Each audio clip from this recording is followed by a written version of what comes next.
I sí, fins i tot a la nostra ciutat trobem indicis de la proporció àurea. A tot arreu. L'altre dia van raptar un nen i va sortir la samarreta del Barça.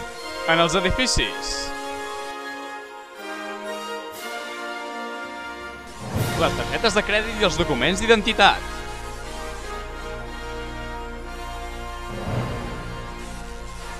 A diversos símbols. Viva Catalunya independiente. Els paquets de tabac. A la distribució d'alguns quadres, com l'Eda atòmica de Salvador Dalí. I si ens traslladem cap al camp, també trobem indicis de la proporció divina. Jo, lamentablement, he vingut en cotxe. A la forma d'alguns ocells.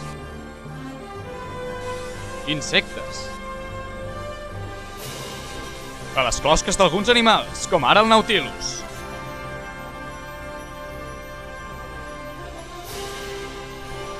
I els girassols, les llavors dels quals creixen en forma d'espirals oposades, on el diàmetre de cada rotació en relació amb la següent és igual a pi. Estoy diciendo la verdad. I a qualsevol rusc d'abelles del món, on si dividim el nombre de femelles entre el nombre de mascles, el resultat és igual al nombre d'ous. Estan molt obsessionats aquests,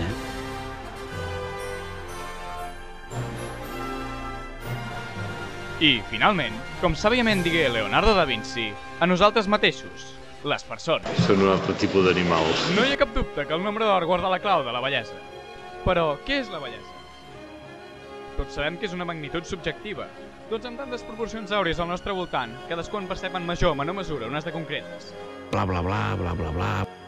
El que podem afirmar sense por d'equivocar-nos és que la bellesa és allò al que estem més acostumats. Això és el que m'obliguen a dir. Moltes gràcies.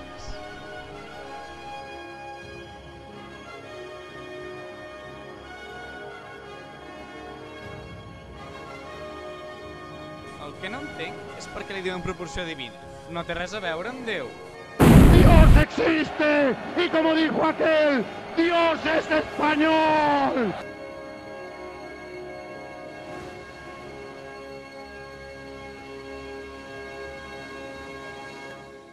Toma del frasco, carrasco.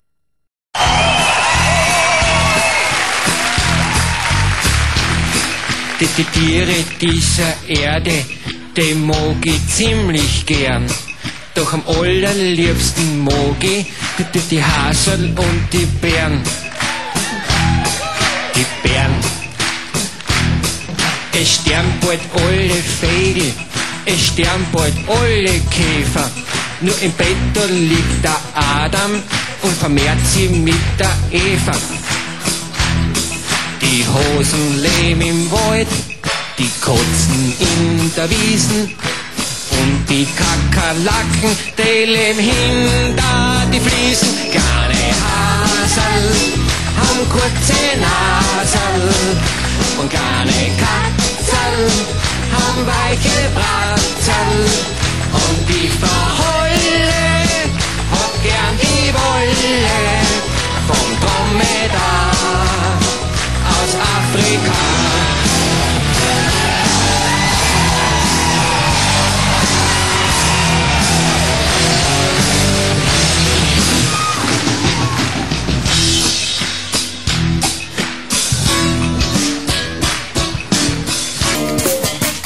Der Unterschied zwischen Menschen, zwischen Offen und Primaten, der ist nicht viel größer, wird bei Nudeln und Frittaten